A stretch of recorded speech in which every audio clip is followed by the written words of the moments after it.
right, everybody, welcome back. We are back with our favorite pharmacist, nutritionist, and cosmetic chemist. I am Amanda Ridout. I am a homeopath and a certified health coach, and we are back. We're here because we are definitely in desperate times, or a lot of people think they're desperate times. We're in a world pandemic, and it's crazy. Crazy. This is crazy. Yes. Crisis equals opportunity. Yes. The bigger the crisis, the bigger the opportunity. So the Absolutely. question, what is the opportunity? So many opportunities. The most important, the way I look at it, this is an opportunity for us to be great. Yes. For us to really tap into our inherent God-given abilities to solve problems, to be resourceful, to make lemons out of lemonade, whatever metaphor you want to use. I believe that God has given us, I don't even want to get religious about it. Just within us, we have a power that we can tap into to solve any problem. And the bigger the crisis, the bigger the opportunity to be great at solving that problem. Right. A great crisis requires a great solution. So we have an opportunity to be great here. Right. Now, whether it's one of the things that I think we have an opportunity to do is rethink our belief systems. We have these belief systems about how we operate in the world. And I'm not talking necessarily about me and you or people that are listening to this video, but the masses of people out there. People who are listening to this video, like I was telling you this morning, we're not the average people. The average people are people who just do what they're told or buy into what they're told. So we have an opportunity here to examine our beliefs about how we take care of ourselves. We have created a perfect vector for a viral infection, in the sense that you know what a vector is, right? It's like the direction that the virus takes. So we've created a perfect vector because we're sick, because we're on medication, because we eat crappy food, because our immune systems are suppressed, because we're under duress mentally, and that causes cortisol secretion. Our blood sugar is off. Our digestive system is whacked out. We've created a situation where we have a perfect vector for a viral spread. Viruses are opportunistic. This coronavirus is an opportunistic virus. What does that mean? It's like, when do people get cold sores? They have herpes all the time, but they get cold sores when they lose their job, or their kid gets sick, or somebody died. Exactly. The virus waits for an opportunity. So viruses in general, or the ones that infect us, wait for opportunities. Guess what we've created? The perfect opportunity. It has a perfect vector to infect the public. Now, fortunately, this virus, there's so much controversy about it. Yeah. Oh my this gosh. Virus, so much controversy. This requires really examining how we understand knowledge, how we obtain knowledge. Fortunately, this virus is very weak. Most people don't get symptomatic. And so they give you these statistics about infections. Well, everybody's going to be infected. It's just in the air. We have to rethink what a virus is. This is another thing we have to think about. The average person, I asked my mom what she thought a virus was, and she said she saw a little insect. Mm-hmm. And that's basically what people think. It's a little insect. The virus isn't even alive. A virus is just a piece of information, and that's all it is, a piece of genetic information. But here's the thing. Your body's filled with viruses. Yep. Your cells are filled with viruses. 10% of your genes are viral genes. Your body, a drop of your stool has billions of viruses in it. There's viruses in every milliliter of seawater. There's viruses in the air. We're swimming in viruses. They're everywhere. The ones that affect us are opportunistic, and for whatever reason, they happen to work on certain biological cells. So this one virus works on our respiratory cells. But the real issue here, there's two issues here. Number one is, don't believe what you're told. Nobody really knows anything. The statistics are garbage in, garbage out. Whatever you put in, they don't even know. How are they going to know death rates when they don't even know how many people are infected? Right. There's all kinds of craziness. Don't believe the news. Don't watch the news. You don't need to know the news. There's nothing in the news. Maybe what road was closed or something for your local news. But if you're trying to get information, or you're just sitting there bored and you're watching the news, you're not doing yourself any favors. They don't know. They act like they know. They don't know. We don't even know what a virus freaking is. And that's what you sent me. You sent me that video, right? That's just for the listeners, that's this guy talking about how viruses don't spread, and you don't get them from the outside, they come from the inside. And he's kind of right in a sense, but like I was telling you earlier, we don't really know anything. But what he was repeating was a theory, which is it's a viable theory, that cells will secrete viruses in little bubbles called exosomes. Mm-hmm. And so we didn't, by the way, nobody's ever seen the coronavirus. Okay. No, it's never been visualized. What they've seen is a little piece of genetic information that they think is associated with the virus. Right. And they think that it's associated with the symptoms. They think. Nobody knows. They think, oh, my Aunt Tilly, I heard she died, and my friends had a mother, her mother died, blah, blah, blah. How could you talk about that? How do you know how they died? How do we know how they died? They died maybe from the prednisone they gave them. They died from the ventilator. We don't know how they died. Right. There's could be all kinds of things that could have happened to them. Oh, but they died of pneumonia. Well, maybe they got the pneumonia because they were on morphine, or they were on prescription drugs, or they had a suppressed immune system from kidney disease or whatever. You know, I mean, the virus tends to affect people who are comorbid, who have other disease states. So we don't know the death rates. We don't know the infectious rates. We don't even know what the virus is. We don't even know what it comes from. This guy was it was interesting because he was making you ask questions. I don't know necessarily that he was right either. Right. I don't know what a virus is. What I do know, this is what I do know. Don't know what a virus is. Don't know if it's infectious. Don't know if it's really spread. Don't know if it's connected to deaths. Don't even know if it's connected to symptoms. Don't know nothing. Anybody tells you they do is either lying or they're deluded themselves. Okay? One or the other, because nobody knows. What I do know, incontrovertibly, is we have resources that we can tap into our bodies, into our souls and spirits, into our minds and into our hearts that can have us withstand, not only withstand, but thrive under conditions of duress. Not just withstand, but thrive. Absolutely. High doses of vitamin C. Make sure you're doing zinc. Make sure you're not eating crappy food. Make sure you're exercising. Make sure you're breathing. Make sure you're thinking correct thoughts. Make sure you're feeling love and gratitude and parasympathetic nervous system activating emotions, relaxation and rest emotions. Make sure you're plugged into spirit, however you want to define that. You know, I don't want to get all proselytizing, but there's a spiritual component that needs to be addressed. That I do know. We have resources to be able to not just survive, but to thrive. What the virus is, how it's transmitted, is it an exocyte? Is it airborne? Is a mask going to help? Is it really the virus? The test doesn't really test for the virus? Do we know any? None of those. I don't know the answers to any of those. I do know that we have resources, and what's even more fundamental, it's the same thing. To tap into those resources requires the same thing you have to do if you have arthritis, if you have cancer, if you have heart disease, if you're depressed, if you have joint problems. It's all the same thing. You work on the gut. You work on your blood sugar system. You relax your body. You breathe, practice deep breathing techniques. You exercise. You know, it's everything we always talk about. It's what Doc's been talking about, you know, since he started talking. It's what everybody who understands biology, virology, and immunology says. You handle the situation by working. It's an inside job. You don't work on the outside. You work on the inside. And isn't that true about everything? You always work on the inside, you know? Well, and we want to work on the outside.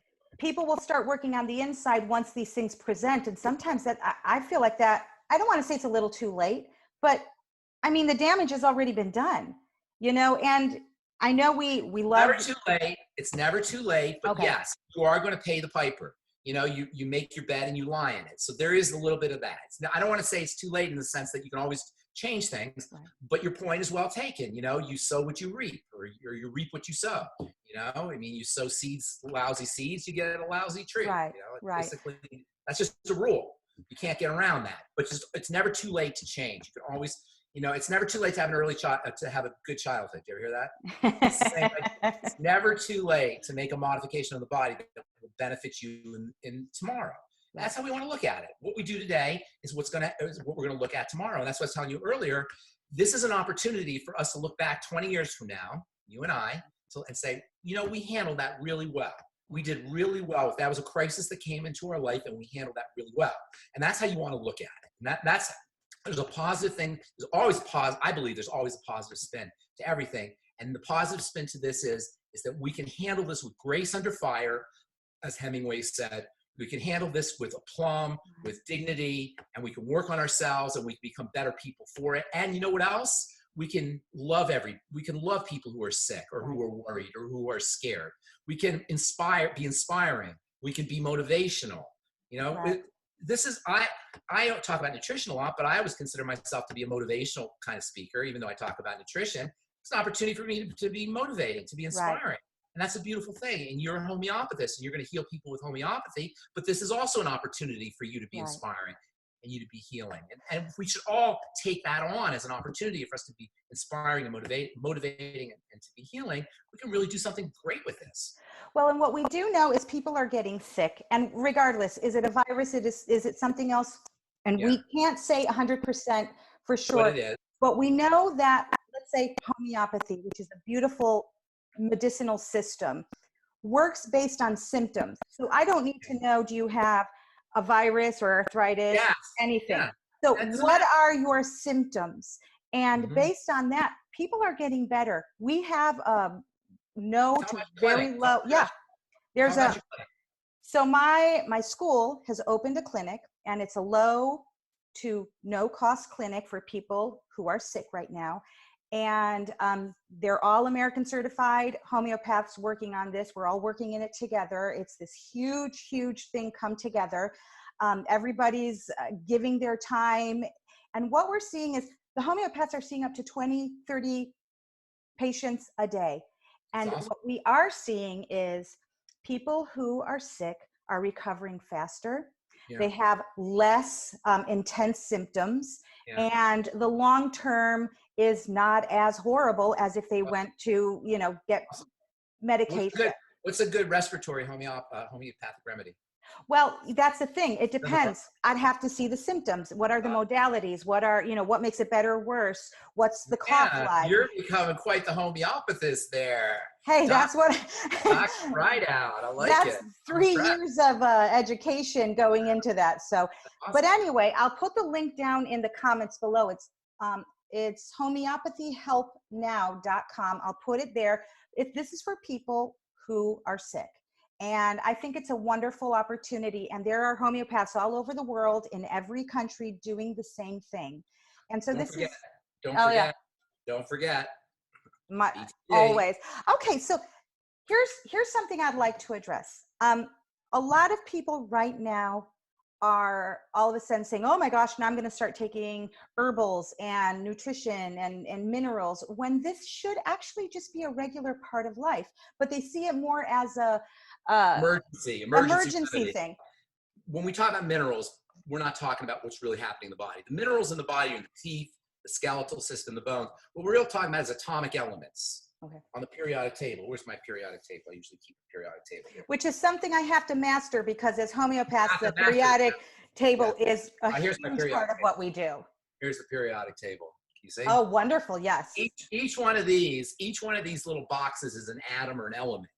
And each one of these boxes, each one of these atoms, each one of these elements plays a major role in how chemistry proceeds in the body. So chemistry is A to B to C to D to E to F. People are always intimidated by chemistry, biochemistry. It's just A to B to C to D to E to F, G, H, et cetera, et cetera, et cetera. Where A is a tinker toy, and B is a different tinker toy, and C is a different tinker toy. It's all tinker toys. And the body is endlessly, when I first understood this, it first hit me, I just distinctly remember where I was when it first hit me. I was in Biochemistry 101 in pharmacy school. And all of a sudden it dawned on me that this is happening in the body. Yeah. Like, I don't want to say countless or infinite or an amazing amount of times, because that doesn't say it exactly. It's going from A to B to C at this incomprehensible clip with an intelligence that allows it to know that B gets turned into C rather than B1 or B2. It goes to C to D, and and they don't just go like this. They go like this and this and this, and everything's connected to each other, and it's all tinker toys being changed. Elements, what we call minerals, but really they're elements, facilitate the movement of A to B to C to D to E. So everything in the body works with these elements. Right. So yes, it's true that they support your immune system. Yes, it's true they support a bone building. Yes, it's true they're important for the skin. Yes, it's true they're important for eyesight and for female and male hormone systems and for blood sugar and everything else. But they're important for everything. Right. Every single thing. Every single thing. We don't even need to isolate them. My favorite word in biochemistry, upregulate. When a cell is upregulated, it does stuff. It makes collagen, it divides, it does all the things it's supposed to do. It makes different proteins and glutathione, et cetera, et cetera. You want to upregulate biochemistry if you want to be healthy and you want to anti-age and you want to be able to withstand immune attacks or invaders, etc. You want to upregulate, period.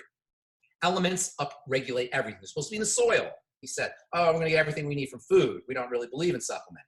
Well, that's not very intelligent in the sense that you have to figure out what's in the food.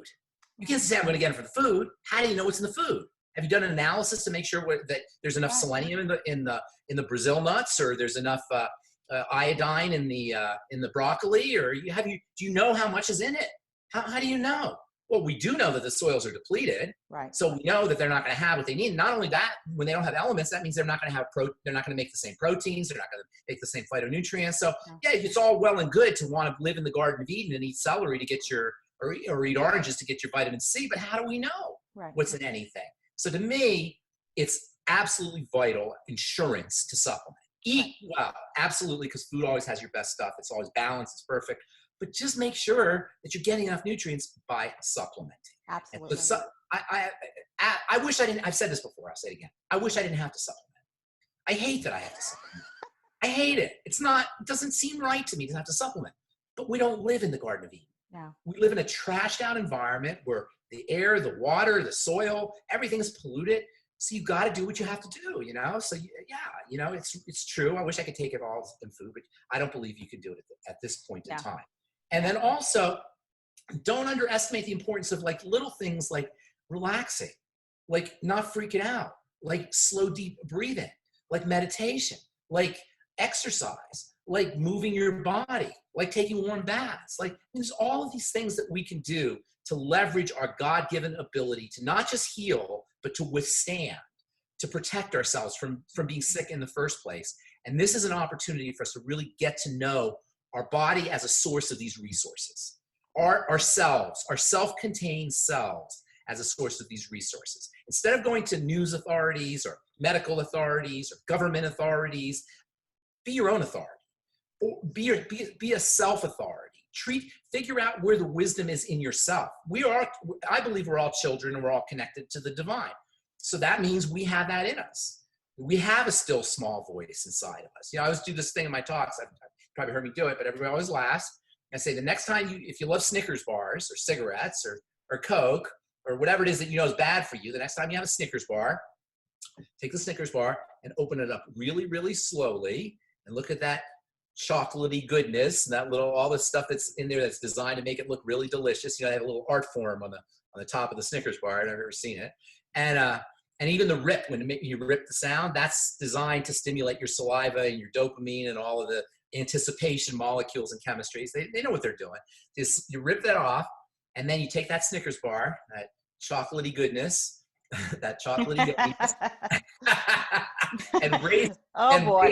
and raise it to your mouth. And I guarantee you, Amanda, you're going to hear a voice go, no. Absolutely. Right? Absolutely. Have you heard that voice? You've heard it. We've all heard it. That's the wisdom that I'm talking about. There's a wisdom. That's why people don't like taking their drugs. In pharmacy school, they always tell us compliance is a big issue. You have to tell your patient they have to be compliant with their drugs because people don't like taking their drugs. Yeah. They're like, I don't know if I really want this. I'm not going to take it. Not everybody, but a lot of people hear that still small voice. And they're like, I'm not going to take that drug. And so we learned in pharmacy school, make sure that they follow the doctor's orders and they take their drug and tell them how important it is to take their I'll tell you what has helped me. And this I learned as a teenager, which is really great. Whenever I have these cravings that I know are not good, I'll go open my Bible, read some scripture, I'll pray, and usually that will satisfy whatever craving. And it wasn't a craving for sugar per se, but there was this something that needed to be filled. Yeah. And I found that philosopher Gurdjieff said that knowledge is like food, and we eat knowledge like we eat food. In fact, I was just listening yesterday to some guy talking. He said he talked about 3 phases. He said acquiring knowledge, then you absorb the knowledge, and then you metabolize the knowledge. Or he said acquire the knowledge. He said you eat the knowledge, you absorb the knowledge, and then you metabolize the knowledge. And that's how you kind of work with things. First, you want to learn something, then you want to contemplate that something, and then you want to meditate on that something. Yeah. Let it really metabolize inside your body. And Absolutely. food knowledge is kind of like food in that way. Yeah. So a lot of times, if you're craving certain things, replace that craving with something else, and if you can replace cravings with something healthy, exercise is a great one. Every time you want to go for a food, which oftentimes we do when we're stressed, go do some exercise. Right. Treat that as a trigger. You might have to use hypnosis or some kind of anchoring technique, NLP technique or something, but learn to connect your food cravings with something good, with, for example, exercise or spirituality. Or, you know what, next time you're scared and you want to go for food, instead go for comfort from the Bible, from something inspirational, from connecting to your own inherent spirituality, or, use that as a replacement for the food that you'd ordinarily need. And guess what? You'll probably be more satisfied. Absolutely. Isn't food notoriously unsatisfying? Well, junk until food, you're stuffed, until you're totally stuffed and you can't put anything else in your mouth. But until you reach that point of completely being disgusted with yourself, and that's the thing. Disgusted with yourself. Yes. Like you have a huge bowl of popcorn, and then afterwards you're like, "What?" You even feel gross. You feel gross, exactly, because that's not what you wanted.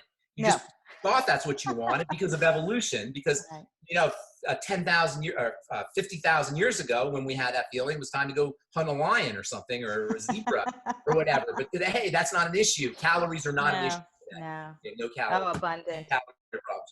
We get the opposite. We get too many calories. So, what I wanted to say, and this is what I wanted to do video, is try to be resourceful, tap into your own inner resources. And that means good nutritional supplement program. That means the Healthy Start Pack. That means the Beyond Tangerine. That means Fucoid Z. That means the vitamin CFX. That means the Zinc FX. The Restart Your Life. Beta-glucan is a great immune system booster. Work with supplements. Don't eat crappy food. It's ironic, but because a lot of food places are closed, the only place you can get food is like pizza and hamburgers and junk food. So be really conscious of having good food, of having vegetables. The produce section is always filled. It is, and the organic section in all the stores. It's like, right? So, I find everything. Veggie juice. This is a great time to veggie juice. Get a Vitamix. Yeah. And make sure you're not leaving health on the table by tapping into your mental nature and your emotional nature. Being forgiving, being loving, being patient, being kind. Taking care of other people, focusing on gratitude, focusing on the things that you have to be grateful for, not going into fear, not going into false evidence appearing real, not going into mental thoughts of, oh, what am I going to do? And worry. Worry is a convenient enemy. It's very convenient because we naturally fall into worry, and worry ironically makes us think we're doing something. When we worry about something that's out of control, there's a weird sense of satisfaction because at least we're doing something. But it also tanks our immune system. That's the enemy part. So it's a convenient enemy. At convenience, it's very easy and it makes us feel like we're doing something. But yes, it tanks your immune system. Exactly right. It suppresses anabolism. It suppresses growth. It suppresses repair. It's the last thing you want to be doing. How dare the news? What are they doing? Why are they putting this mass fear into people, into a culture that's already ready to leaning into fear, to push them over? What the heck is going on? But we have to do it ourselves. We can take care of ourselves. And by all means, whatever it is for you, plug into something bigger than you. You know what else? I think I touched upon this a few minutes ago and I didn't cover it. There's a science called epistemology. Have you ever heard of this? Yeah. Epistemology? So the epistemology is the science of how you know things. How do we know things are true? How do we know that this amount of people died? How do we know that it's a virus? How do we know anything?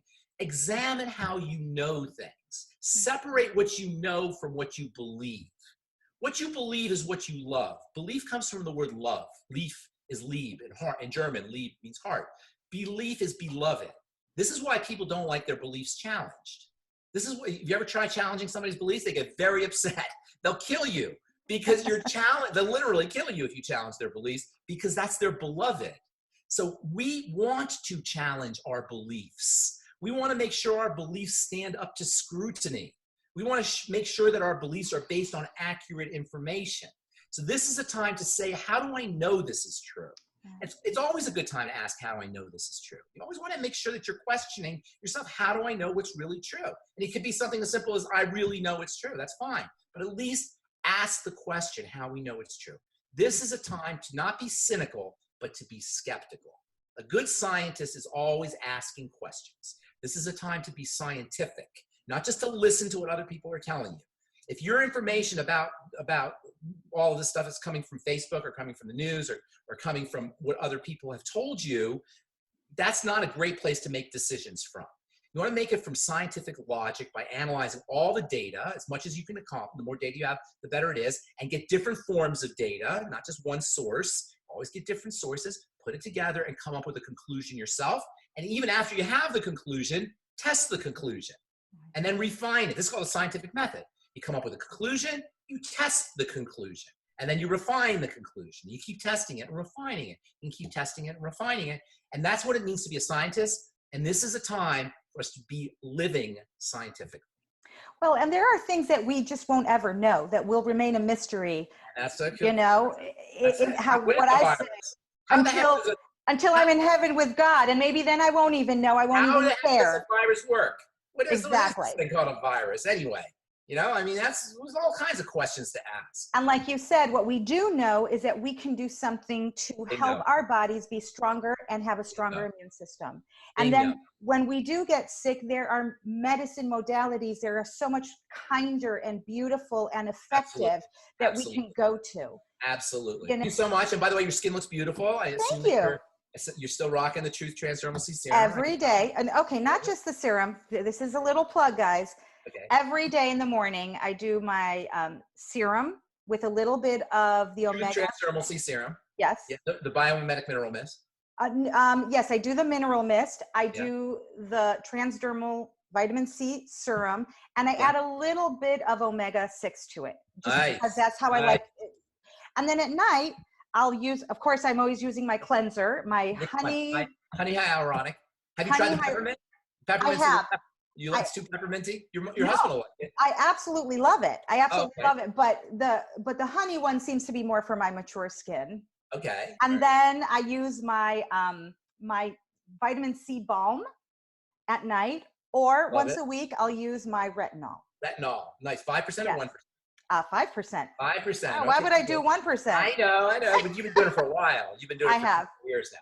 So you get tell everybody 10% off with your. Yes. So I'll put the code in the bottom. So if you guys go to truthtreatments.com, you'll get 10% off if you enter the code Have the Truth number 2. So Have the Truth 2, and that's the number 2.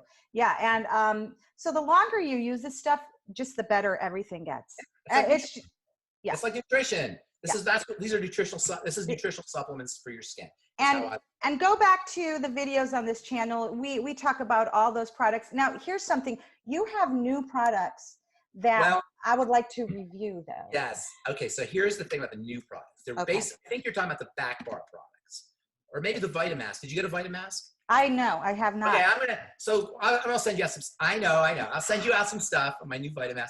It's not that new, but I'll send you out some stuff and then we'll do some reviews. Okay, let's do that. Absolutely. And I know everybody will be very excited to hear about these because the people who follow this channel love your skincare stuff. Awesome. It's pure, it's non-toxic, pure nutrition, no fillers, no water, nor perfume. You only use a tiny little bit. You only use like a drop or two. Yeah, one bottle can last you up to 6 months if you use it the right way. And that's all your skin really needs. That's all your skin really needs. These were developed in my compounding pharmacy for burns, for burn victims, for people who had wounds or pre-surgery, post-surgery, that kind of thing. And that's really, these are healing products that have been repurposed for beauty products. So, and healing is beauty is how I love them. Thank you. I love them. Good to see you as always. Good to see you too. All right. Stay well. We'll talk to you later. Bye.